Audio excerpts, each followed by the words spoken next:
This evening's talk is titled Mind Ghosts. Well, basically just referring to a couple of different things. The first one being anything that haunts you, anything that's bothering you, bugging you, showing up and giving you a hard time. Spinning around and pulling you this way, pulling you that way.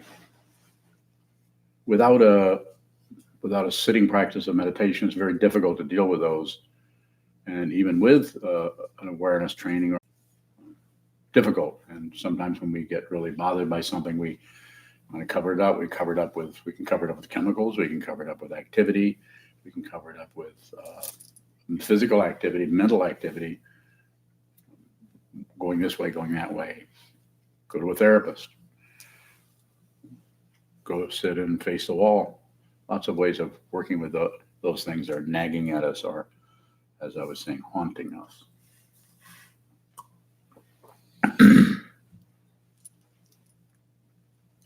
Seems to be very, the levels of consciousness seem to be unfathomable, to find out how deep. I'm using the word fathoms for deep, but you can't find out where that goes. Anybody that's worked with that in their mind probably runs into a lot of confusion, and sometimes can run into a lot of ghosts, a lot of aspects of consciousness that are difficult to describe or identify. And quite often we're, depending on a particular situation, you can be led in so many different directions. Now, some people are right at home with this type of activity where consciousness shows up as, I'm going to say it very directly, other entities or apparent other consciousnesses. So lots of different levels of mind ghosts or mind apparitions. From this point of view, and so if you can, don't do anything with it. Don't ignore it. Don't add on to it some description of what it is, or hook it up to some kind of idea about that. I don't care what it is, whether it's Buddhism or anything. Your best approach, it seems, is to just receive. If you don't go to war with it, you don't fight with it, you don't deny it, try to do away with it, try to push on it, and you don't necessarily accept it or draw it into your territory with the idea of getting control, and you don't turn away or shut down or distract yourself into something else using whatever kind of there are even those who have had powerful experiences of what is commonly called ghosts or other entities come into their mind stream. If someone's doing a lot of sitting practice, it's harder, I think. And when I say I think, I don't know this, but it looks like it's harder for those errant energies that want to explore anything. Don't believe it, don't disbelieve it, and don't look away. If you're going into a jungle or into a dense, unknown territory, be a good idea to just keep all of your senses on receive, so you can see what it is that's coming your way or what it is you're approaching. Because if you make up your mind ahead of time about what that is, then when something does come that doesn't fit that protocol, then it doesn't fit, and then you could be manipulated by whatever that is. Some people have very difficult time with other aspects of consciousness that take on a form that seem to be someone else. The psychology and modern psychology and psychology for the last 100 years has taken that on by what? Giving it a name, describing it, explaining to everyone what that is. Schizophrenia, psychosis. It's never about something we're not sure of. It's something, well, it's this and it's this, and if you have this, and this is the problem there, and so on. I'm not saying that some of that isn't important and some of it isn't, and quite a bit of it isn't really valuable in helping people. But quite often what it leads to is, rather than some kind of fundamental treatment or working with it or approach, modern medicine goes into what? Medication, so we can cover up the symptoms. Let's hide us it's like a highly scientific ignorance. This will cover it up as a lifesaver because it backed off their difficulty so much. Covered it up. Didn't solve it. It's still there. It's going around and around and around somewhere, probably. How do I know? I don't know. I don't have any idea. But over the years, I've had meditation students who take various kinds of medications. And I don't agree or object, or I say, you know better than I do what you need to take. You should just take whatever you need to take. But be clear that you could, at some point, you could set that aside, get permission, or do it in association with your healthcare person, if you're doing mental health of some kind, or any kind of health, rather than do it without including them. Excuse me.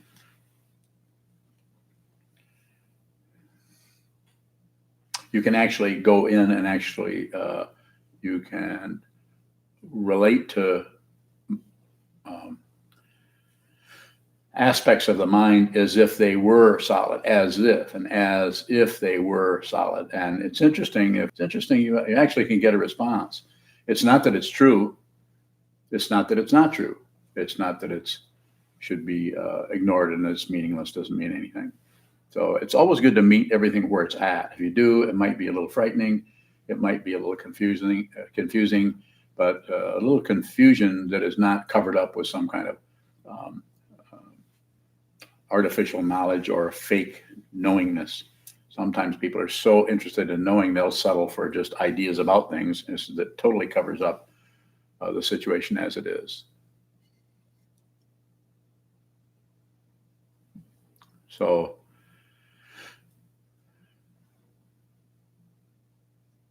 the kind of mind ghosts that haunt us daily could be anything from just very, very negative feelings coming up with no apparent source.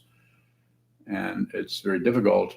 I think it's easier for someone who's doing mind training their minds to accommodate, have enough spaciousness, enough open dimension in their mind that when those things come in, they aren't particularly, it might be haunted a little bit, but it's not overwhelming. It's like, make yourself at home.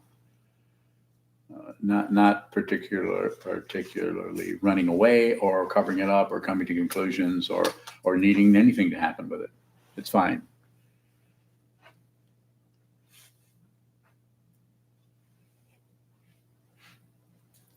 Quite often the way these show up different to different people. Some people are never going to see this, never experience it. And when they hear about it, because they don't experience it, it's because they can't sing. They think there's no such thing as singing. Sorry, not a very good image, but it's like that. It's the same thing for if someone has realizes what this is fundamentally, and along the line of what the Buddha was pointing to. How are you going to tell anybody about that? Very difficult. Very, very difficult. Very difficult to talk about it at all. We have all these teachings and we study all the time, and all of them are stairways to that. They're all constructs that take us towards that. But the final understanding has to come. You have to do this alone. So it's difficult. Some people will go a long ways away and then they'll just start hanging out with ghosts. What do I mean by that? Something else. There's something else that's happening. Something else that's important. Something else that's not important. Conclusions and exclusions and anything we can do to keep from going into the darkness.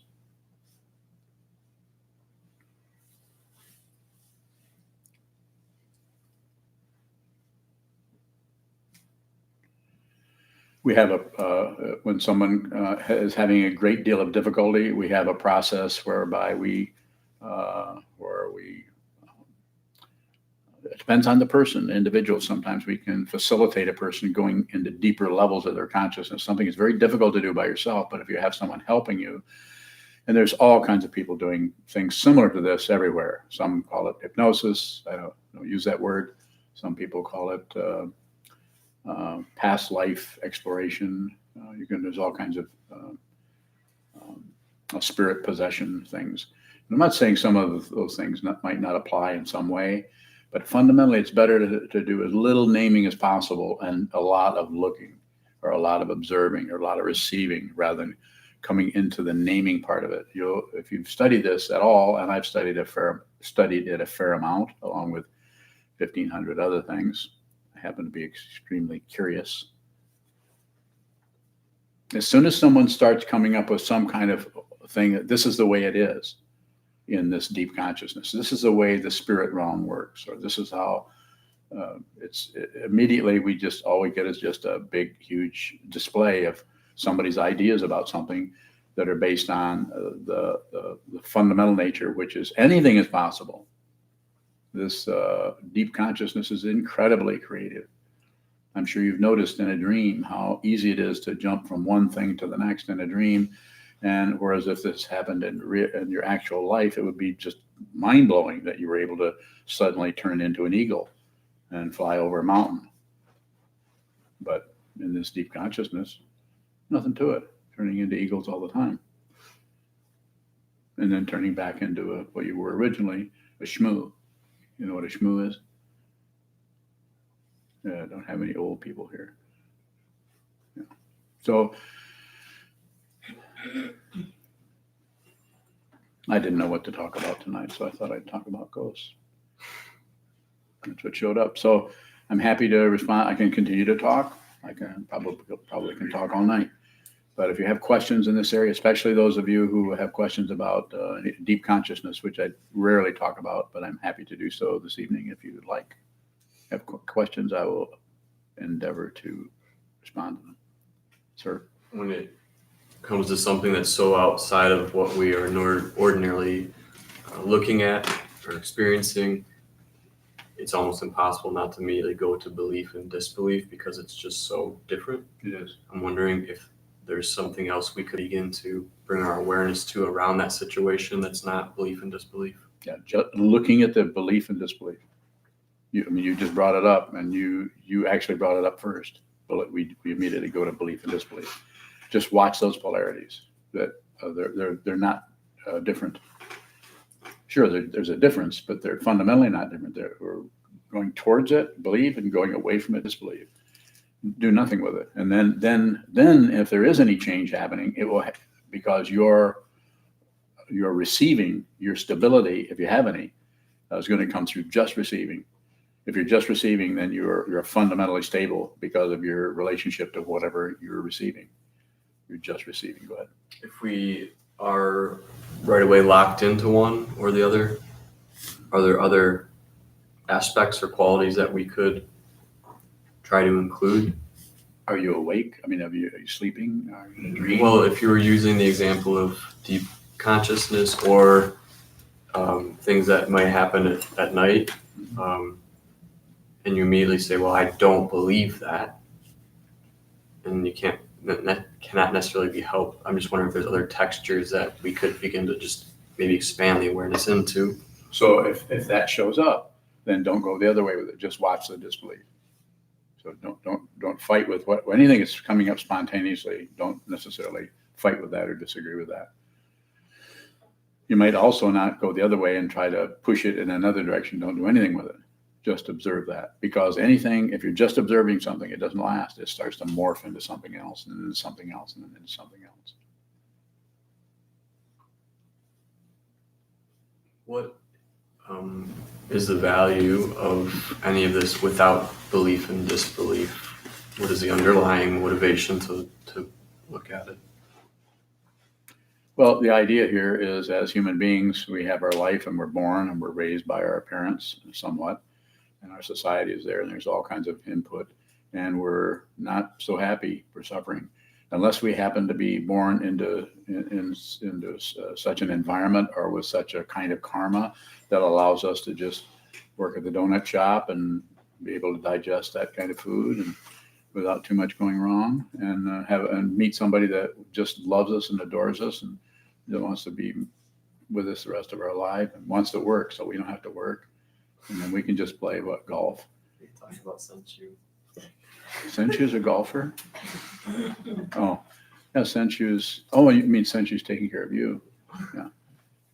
You don't play golf, do you? Mini golf. Huh? Mini golf. That's fun. So it's dependently risen. It could go any direction. But the belief and the disbelief, that shows up as some kind of warfare, some kind of polarity where something's not right. I've got to stop doing this. I got to start doing that. It gets extremely confusing. This is why there is this kind of a path where the path is about, you can't do it in 3 weeks or 3 months or 3 years, or might not be able to do it in 20 years. But you could at least start to make your life about finding out fundamentally what this is, not just believe in somebody. Some revealed tradition where somebody says, believe this and this and this, and you're saved. You're good. Whew, glad that's over. I'm not saying you shouldn't do that. But if you're in here, you probably already tried it. Probably already worked on that a little bit. So it's about seeing what is fundamentally true and just kind of working with deep consciousness or mind ghosts or things that go thump in the night, those kind of things. It's about, insofar as we can. Sometimes we can't. Sometimes it's just terrifying. We have to run the other way. We have to cover it up. We have to do something. But that's also an awareness practice. More? The question I'm trying to get at, I guess, is That I'm refusing to answer. no, I'm not able to articulate it, I feel like. So just to give an example, like something like astral projection. Leaving your body at night when you're asleep. Okay. It seems like something like that, we only place value on it if we're believing it or disbelieving it. And I'm wondering if that can show us something about our consciousness regardless of the type of reality ascribed to it.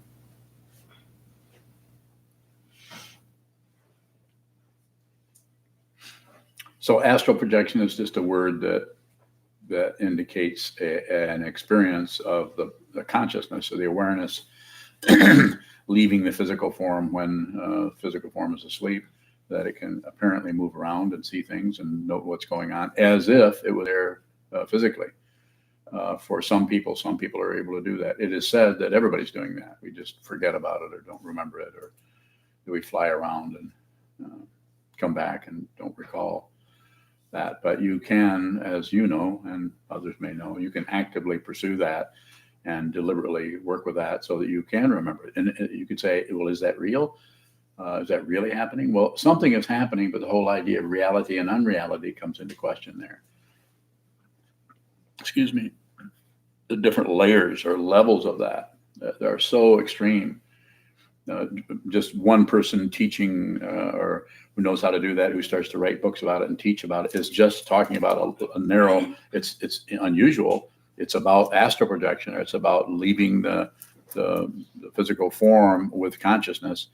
But someone else might be doing the same thing and might even call it the same thing, but a whole different thing might be happening there.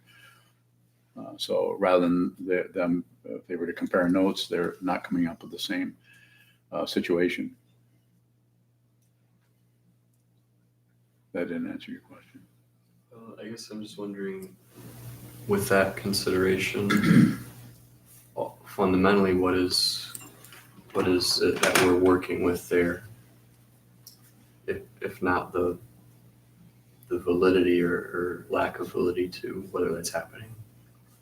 Well, the experience is happening. So whether the experience has any kind of density, there are people who spend time trying to prove that, trying to go in another room and see. You've done some of that, where you see if you can knock something over. Haven't you had some experiences doing that? So do you believe that? Or something happened, but it's like believing it when you're in a dream. You believe what's happening in a dream. And here you do something in a dream, and then you come back the next day and see if what you knocked over is actually knocked over. Was it? Yeah. So, but the experience of what is happening there is what is important, not whether it's valid or not valid. So you're having the experience, just like we're having the experience of suffering. Someone else is having the experience of suffering, being upset or worried or being depressed. The different levels of consciousness that are so vast and even discontinuous that it's as far as trying to get control over something, it's just difficult to do that. So it seems to be more workable for a person to just sit down and make friends with yourself, get to know your own consciousness as well as you can. If you want to do something with deep consciousness, or if you want to do something with what's referred to as OBE, out-of-body experiences, then you could pursue that. If you want to do something with working with dreams, you can do that. Lucid dreaming is something that you've done some, and other people have here too. You could work with that. It's just experiences. But as far as coming to some kind of a conclusion about what it is, we have an idea that what it basically shows us is that consciousness is much more involved and elaborate than we thought it was. But if you've never had that experience before and you suddenly have a lucid dream, it's pretty astonishing to be awake and asleep at the same time, or to be dreaming and be awake in the dream and be able to have some say-so about it. Not much. How much did you have? Some. Further. Yes. Is there a fundamental value to practicing those kinds of? So, well, they're interesting. But I spent some time doing that quite a bit and don't anymore. I wouldn't take that away from anyone or recommend that they not do that. I'm just saying it shows us, if you work with that a little bit, it shows you the incredible, how vast and discontinuous the whole spectrum of consciousness is, and how the more we work with that, the more we realize there's no solid entity there. There are something that shows up as an entity, but then that situation is also extremely mutable or malleable. It just can change into something else. For those of you who've done a little bit of that work, come on, give me some questions about this. Shoka? Can't think of anything? What's coming up for me is that there seems to be like one aspect of what I might consider like myself that seems to be the same in all of that, like where I have a memory of that, and it doesn't seem like I'm having Jude shoes or she's not remembering my dreams. It seems like that's the proof that myself uses to perpetuate itself, and I don't know how to penetrate that to see how that's shaky or unfounded. I think the way to work with that, I'm biased, extremely biased here. After doing this for a while, train your mind, look at the wall, do it awake. And when you're physically awake, sitting down, holding still, watch what moves. Whatever is moving you will educate yourself, just to be literal about it, about the very nature of what this body-mind complex, this matrix that comes together and assumes there is somebody called me or I'm over here, you're over there, I'm saying this, you're listening, now you say something, now I listen. The polarity there is so extreme that it's very difficult, not when we're in this realm, this awake realm, being a human being, it's very difficult not to just assume that this is solid and real and ongoing. But I would say that's the very thing that needs to be examined. It won't, if you see what this is, it won't be like you suddenly, can't find anybody. You might find somebody even more. That beingness of being alive and being in a physical form is even more powerful when you realize it's unreal. It's not like, well, if I realized I was nobody, I would just be kind of like floating around. No, then you would be a ghost. There's a lot of people who are ghosts. We probably nobody here, but we probably already know somebody who actually lives a kind of a ghost existence, because even though they're with their body and they're not really realizing what this is, because there's so much assumption about them as an identity and as a person. And I'm the kind of person who likes roses. I've always looked, I've appreciated people who like violets, but I just like roses. I'm just that way. I don't know why I am. I think I was trained that way. constantly rehearsing our identity over and over and over. Whereas someone who, if you're in this room, you probably are kind of tired of that. You're kind of nauseated by constantly reaffirming yourself when you see it like it can't last. So it's a good idea to look at the structure that keeps showing up as me and I, me and my stuff, and I and my ideas. I like this, I don't like that. Go ahead. When we look at the structure of the assumptions that this is a continuous existence, is that all we can do is see that arise? Yeah. Good one. So there's nothing under that? If you start looking for it, then you're going to find, if it's the nature of consciousness is amazing in producing whatever you look for. Or if you might look for something, but it will produce something, because if you're looking for it, it's the very nature of that polarity is it has to produce something. Not two. But it starts out as two. You have to look at the two-ness of things in order to see that it's not two. If you see that it's not two, there isn't anything you search for. There isn't anything but this, and everything is possible. Everything is possible.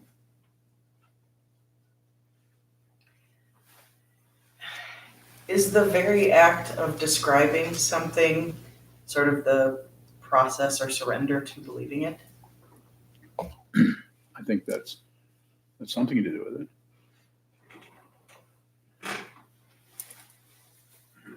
But there again, it would depend on how much describing, what's the intention around it, what's the motivation around describing.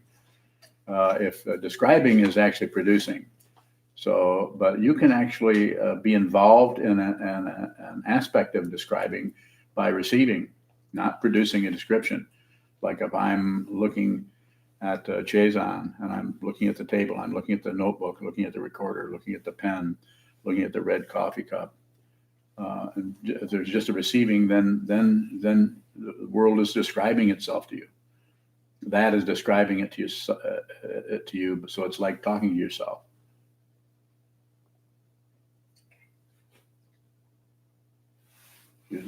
Is there a distinction between looking at something and looking for something? Yes. Looking for is you're looking at it, but you're looking for something else. If you're looking, whatever you're looking at, that's it. And that doesn't mean a conclusion. It just means that's what you're looking at. But to look for something, it's like, or trying to look into that and see if you're missing something there. This doesn't mean that you shouldn't sit and look at the wall and just look at the wall. Just observe whatever's happening there. So a little bit of searching, a little bit, but no insistence on anything. Shoka. What is the boundary that makes this area deep?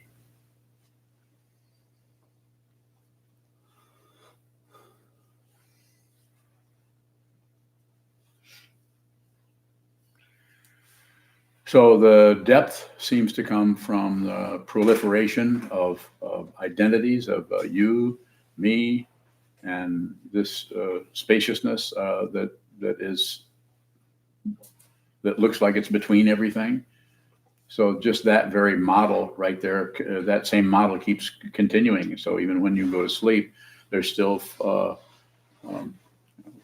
and emptiness, or the open dimension and things arising and falling away within that. So that kind of a model will keep showing up as long as you're looking for something. And as long as you're looking for something, it just gets deeper and deeper. It's like swim down.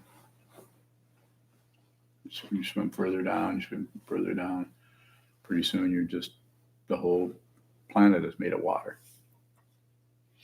I'm glad I was able to help you. Yes. Does an awareness practice change our relationship to that exploration? I think if practicing awareness, in other words, put everything on receive and just whatever's coming through any of the six sense fields, including the mind, of course, the fifth of the sense consciousnesses, and the mental qualities that are arising, the thoughts and thought forms and so on, memories.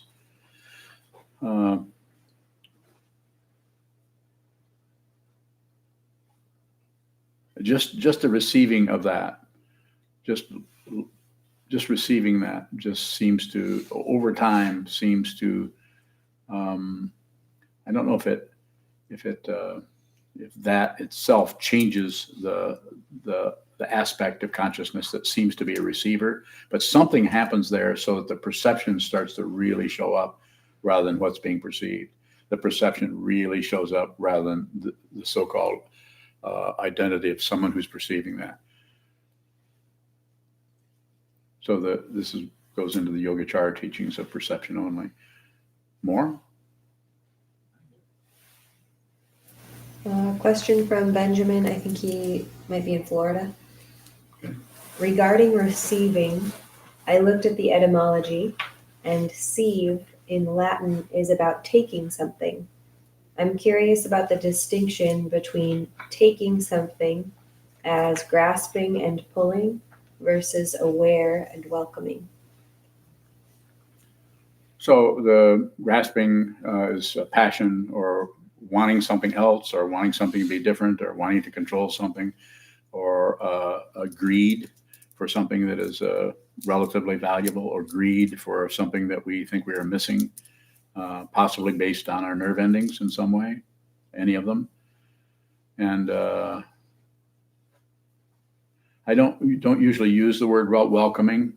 I just say receive, because welcoming sends up a welcomer and sends up some poor thing that needs to be welcomed. It's very subtle, but it's any kind of a sentimentality that can be aroused. The ego can say, you know, I won't do much in here, in this room of your great wisdom mind, O Holy One. Talking to your Buddha nature. The ego will do anything to get in that doorway. But let me just bring in some really nice, kind, sweet feelings that we can I just include these? I know you're on this great ship of enlightenment, but I just like to stow away back here for a while. Don't do it. Don't even have a ship. You have a ship, then somebody's going to want to stow away on it. So it's not about so much welcoming. It's just receive. There won't even be a receiver. There's really nothing to receive. If you're on receive, you'll notice if you get any kind of credential out of it, it isn't much. It'll be more like, I don't know what the hell I'm doing this for. That might be closer to an indication that you're doing this in the way that I'm recommending. No credential, no reward, because anything that's coming it's just coming. And then if it slows down, there's no looking for it, chasing it down, or wondering, adding on like something must be wrong. There's nothing to receive anymore. Yes. I was thinking about, I think Jiuzan asked about the distinction between looking for and looking at, and you had brought up how consciousness, kind of the nature of it is to produce that thing we're looking for. And in the area of deep consciousness, why do we provide that venue to go into that if it's just kind of creating another situation to have to explore? So I usually don't do it as entertainment. I do it if somebody is having a lot of deep suffering that's sitting and facing a wall for hour after hour, day after day, doesn't seem to be addressing that. So sometimes I will, with the help, either do it with the person if they seem to have the ability to do that in consciousness, or have someone who has the ability to work as a medium, which we have a few people here that can do that. And then go in and actually actively work in that area a little bit, but have to be very tentative about that because it needs to. You may need to do a little bit of that, but not a lot. Just like one person might need to do some walking meditation, another person doesn't need to do that. One person might need to do some mantra practice and visualization practice to further work with that aspect of their mind that keeps producing crazy stuff that is making them crazy. They might need to settle down and use something that hooks up to body, speech, and mind, mantra, visualization, mudras. So I've studied pretty extensively in that area, but I'm not promoting Tibetan Buddhism, or in a sense, if you listen to me very much, I'm not even promoting Zen. I don't promote much. Other than, what is that one thing I promote? Never mind. Huh? Yeah, train your mind. Yeah, wake up is good. How do you do that? See that you're asleep. Yes, A question from Vosker. Oscar. In This deep, is going to be hard. in deep consciousness, how do we know what we are observing is not something that the ego is making up? You know, we don't know, but we don't have to know. We just, what do we do? The way I'm talking about this and having done this for a little while is to just meet it where it's at, whatever it is. We respect that. You have to respect, even if it is ego, we have to respect the ego, not just immediately try to trash it or do away with it or get rid of our negative thoughts or hyper ventilate our positive thoughts. You don't have to do anything with it, but you might have to do some observing, and you might have to do some work in interacting with that. Just like when if I meet someone for the first time, someone sits in front of me as a meditation student, I take a lot of time before I start telling them anything. I really make sure that they've told me all they need to. Steve? So like with tonight's lesson, obviously we're acknowledging the subconscious on some level. So I guess what would you say is the importance of Buddhism kind of getting to that side of psychology? So I call it not unconscious. I mean, there's lots of ways of talking about this, and even in the Buddhist tradition, there are different ways of talking about. The first early teachings didn't even talk about the alaya vijnana or the store consciousness. That came later. So there's just different ways. Different people look at this in different ways. I say that talk about working with deep consciousness or levels of consciousness that seem to be hidden and right in plain sight. Sometimes they're right on the surface, but they're deep because we don't know they're going on. And then we start to get messages from that area. And most of the Buddha Dharma is not dealing with this. Most Buddha Dharma just thinks it goes through your imagination. So just to add on to that, so Buddhism there is a direct correlation or acknowledgement of even the deeper subconscious stuff. Because like when you mentioned like astral projection or like out-of-body experience or like dreamscaping, like I believe all three of those are possible. I mean, if I've ever dreamscaped, I've only done it like once or twice. But I just seen from what I've heard from other people, or somebody has this random one story where they had out-of-body experience. I know them personally. I know they're not going to lie to me about that. I mean, I think all those are possible. Yeah. And I'm familiar with Jung too. Some of the stuff murky stuff he gets into. Mm-hmm. So I'm pretty murky. Go on. Earlier you said we're afraid of the dark, or we're afraid to go into the dark. What is the dark? Unknown. We know this. We know who we are. We have our identity. If you believe you're a solid self, you won't particularly feel like there's anything amiss. You just think that you're a person who has difficulty and sometimes does well, and sometimes your meditation is pretty good, and sometimes it's not so good. You know, to see that there's no self is not just an intellectual exercise in revisiting the five skandhas: form, feeling, perception, concept, and consciousness, and see they don't hook up into a solid being. That's the way they approached it in ancient times, to try to use concepts to encourage people who could not see that to use the conceptual mind to actually be able to contemplate it or meditate upon it or contemplate it and see it. But to realize it, it goes beyond that situation. So that's actually, it's not even an experience. If it's an experience, then it's something else. Good. Should we sit with ghosts to see that they're nothing? We're not saying about seeing that they're nothing. I'm not, which let them be whatever they want to be. If they're there, fine. If they go away, fine. And you don't even have to say fine. Just whatever happens is, insofar as you can, don't disagree or agree or ignore anything. And it's difficult to do because a lot of our time is spent noticing how we keep objecting to things or we keep getting terrified by things. But it's about watching that rather than putting some kind of a palliative or a Band-Aid on top of it so it doesn't happen, manipulating our minds. So you're saying just to sit with ghosts then? Yeah, basically. Yeah, and you'll notice that nothing really lasts, especially if you do nothing with it. If you do, the less you do, the more you see what that fundamental situation is.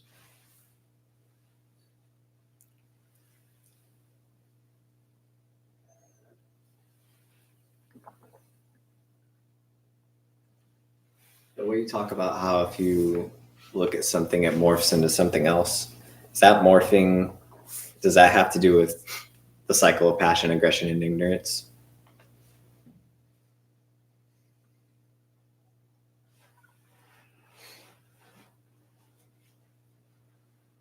I think initially, yes. That could be one way that could show up. And then the other way it could show up is just causes and conditions are dependently arisen. So anything that's is looking one way, if you do nothing with it, then just because of its very appearance is propelled by all kinds of other causes and conditions. So if you do nothing with it, you don't add anything, you don't subtract anything, you don't divide anything, you just receive it, then you'll see that it's changing into something else. Slowly, maybe. So it could be the rotation between passion, aggression, and ignorance. The conventional way of talking about that is somebody triggers something, hidden aggression in you to make a story out of it. Some kind of area that your aggression you just never want to deal with, you keep trying to hide out from it. Somebody comes along and does something and activates and triggers that area that's been in hiding for 3 weeks, 3 years, 30 years, 30 lifetimes. And it starts bubbling out in the form of aggression. And you say something, do something that's very aggressive. And then the person that you're doing that to, perhaps just to make a story, their eyes get kind of big and they say, and they might be thinking, what the hell did I do? What's bugging them? Or they might turn away, or it might say something, it might just get out of there. And then you might look at that, and then you may realize that what you did was just coming out of somewhere else. That wasn't. You have kind of a clue that what you're doing is too much. It's what is the traditional mountain out of a molehill thing. And then there's the aggression. And then as soon as you see that it's too much, we immediately, instead of just being with the aggression and seeing that there's no aggressor, there is no one behind that. There's just the perception of aggression. But instead, the ego doesn't want that. It wants to be forgiven.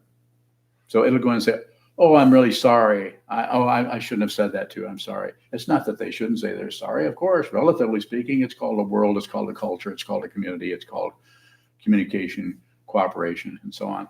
On the other hand, by doing that spinning, we do that, and then we go right back into ignorance again, and we ignore that aggression because we just got off the hook. They said, oh, it's okay. Don't worry. I understand. I have difficult times too.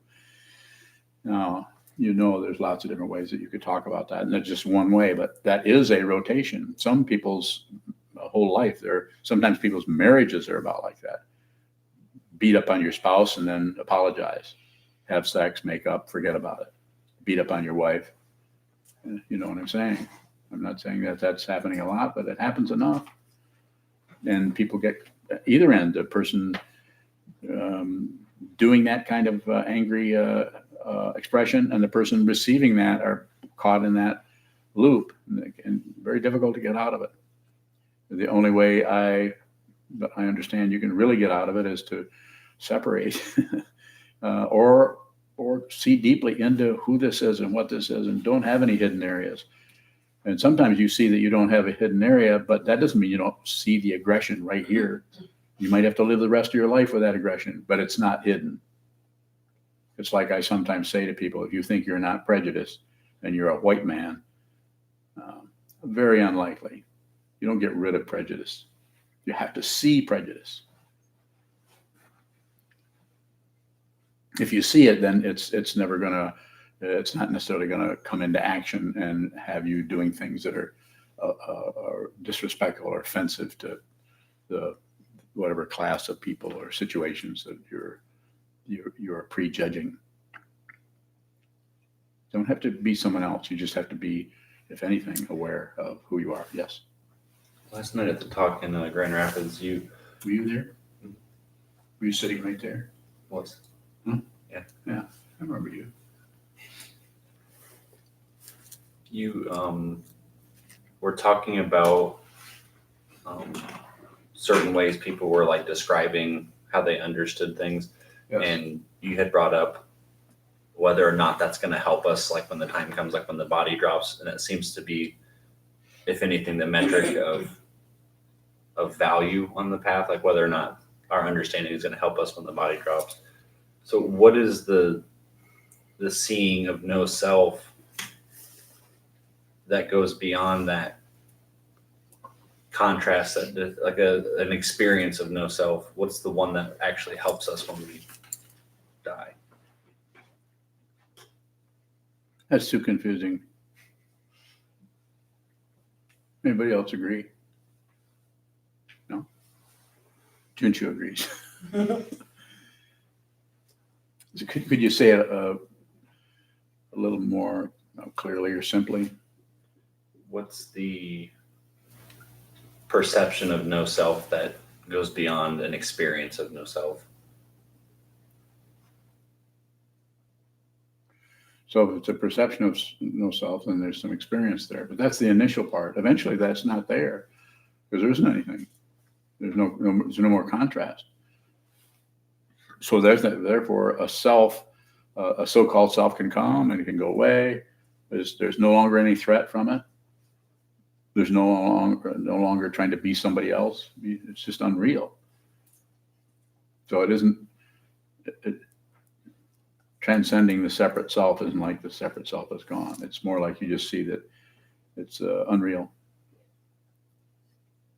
To go back to your talk title with mind ghosts, it seems like the one that's pretty prominent in my practice is having had just in years past, even as a kid, just really profound experiences. And there's always this subtle tendency to compare what's going on now back to this experience and trying to relive something that was a really big contrast.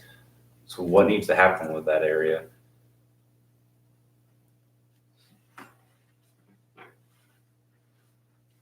So when you say what needs to happen, I'm not sure.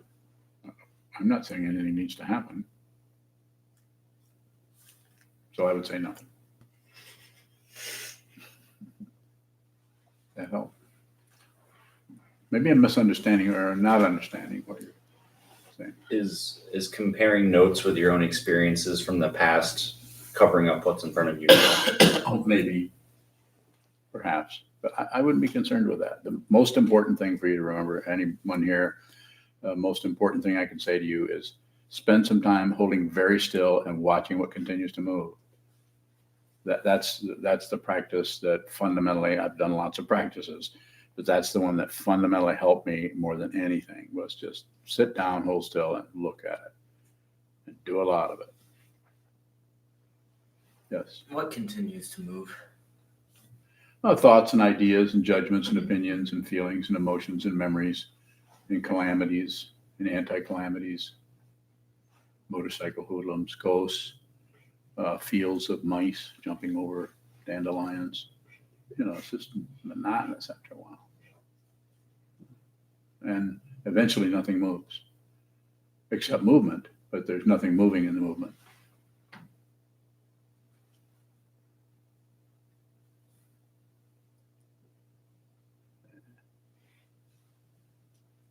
And you, I can't wait. Since you asked a question. Can someone awaken and have areas of consciousness that remain hidden? Yes.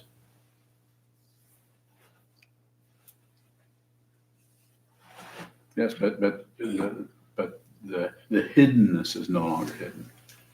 So the feeling that you're missing out on something is just it's no longer there. There isn't anyone to miss out on anything. The consciousness is just it's like a searchlight that has no spot, has no place it's looking. The whole idea of placement is, it just adds to the confusion.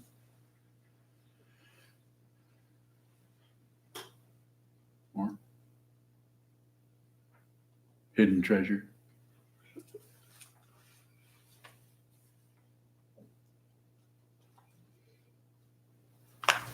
A question from Robert in Kalamazoo.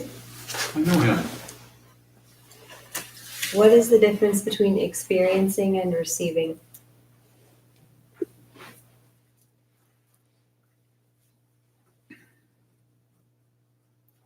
So experiencing is the word experiencing is kind of a commentary on what's happening, and that we're having this experience or that experience. Receiving is an actual attitude that whatever's occurring, that whereas experiencing could have mixed with it experiences where you're fiddling around with the experience in some way. You're experiencing it, but you're also experiencing it along with your ideation, your judgments, your opinions about what you're experiencing. So you're experiencing the experience, and you're experiencing different qualities that are in conjunction with that are sometimes difficult to see if they're separate from the experience or if it's part of the experience. Whereas if you're just on receive, then everything is coming towards the so-called consciousness, the so-called receiver. Everything that's happening is coming. It's just a one-way street. There's no production going on. Whereas experiencing has a quality of producing something about the experience to qualify it, or move it this way or move it that way, or add or flavor it a different way. So receiving is just give everything your attention. You're actually giving it your attention. You're receiving what's moving.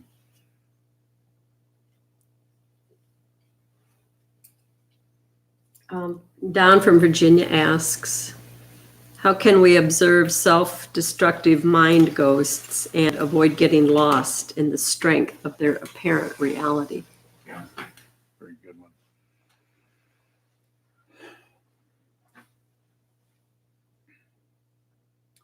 So my answer is very much the same all the time: is train your mind. Find a way to sit still. That means you don't, as I say over and over again, so I make sure that you understand that I'm saying you don't have to become a Buddhist. I think it helps to do this because it gives you some kind of really strong form that is 2,500 years old, that you can align yourself with this particular form and with the main structure, the Buddha, the Dharma, the Sangha, the example of someone who was not at war, someone who was not crazy, and that which he taught, which is everything is dependent, there's not a single separate thing anywhere. And the community of people, or the Sangha, that gathered together with all their different karma, all their different separations and individuations, come together to try to understand this incredible teaching from thousands of years ago. And you, what was his name again? Don. Don. So you, Don, you're asking me, so I'm telling you, find some time to sit down, hold still, and watch what moves, because what is moving in your mind stream, what is moving in when Unyo's or Junshu's or Michael's or mine or anyone else's, is the nature of confusion, and then also the nature of awakening. They're not separate, but you have to see that. When I say it needs to show up in your mind stream. Sit down, hold still, watch what moves, and watch the insanity until you finally see what it is. You have to see it. I can encourage you. I can give talk after talk after talk. I'm just full of talks, full of words. But you personally have to see it. And that each person may have 15 people or 100 people, 200, 1,000 people, and each one is going to have a different combination of causes and conditions that arise as your lifetime, the way you were trained, the way you were raised, whether you're born in a mutable sign or a cardinal sign, or if you're whichever Enneagram you are, or when you cast the I Ching, which one of those shows up as your particular life path. I mean, I can just go on, and you could too. We all can. There are all kinds of, if you were to go and study in the Amazon with with the Hopi Indians. Of course, there's no Hopi Indians down there, so you'd probably end up with a shaman, and they would pretend to be anything you wanted because they want to help you also. So what am I saying? I'm being a little bit silly, but I'm also saying, no, returning back to square one, sit down, hold still. It's your body. You have this body. Sit down, hold still, sit in a symmetrical posture, have all of your senses on open and on receive, and give everything your attention. Anything that moves, any thought, any emotion, any ghost that shows up in the mind stream, don't accept it, don't reject it, don't look away.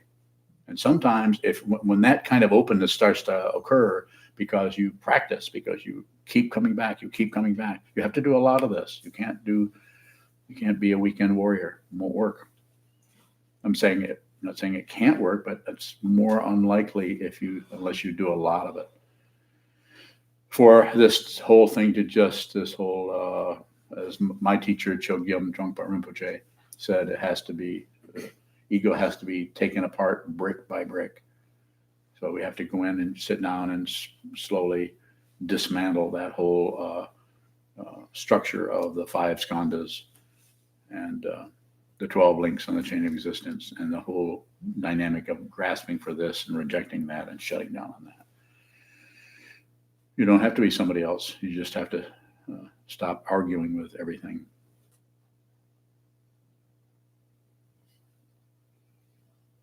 Thank you so much.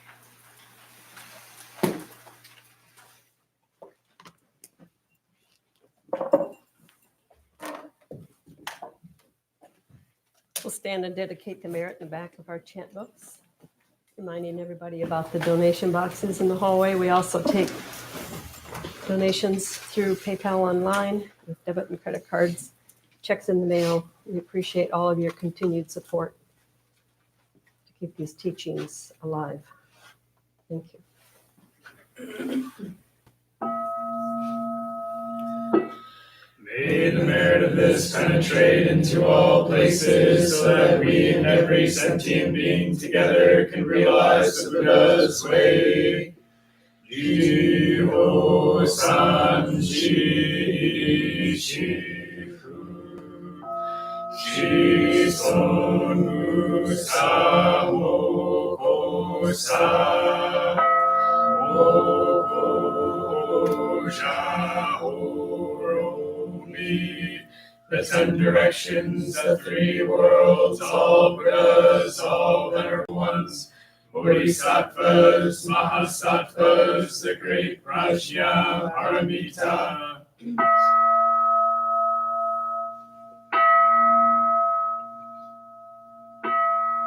O Buddhas and Bodhisattvas of the 10 directions and 3 times, please hear us. Please come down out of the light and protect SokukoJi Buddhist Temple Monastery, its buildings, gardens, and all adjoining areas from any and all dark or negative energy.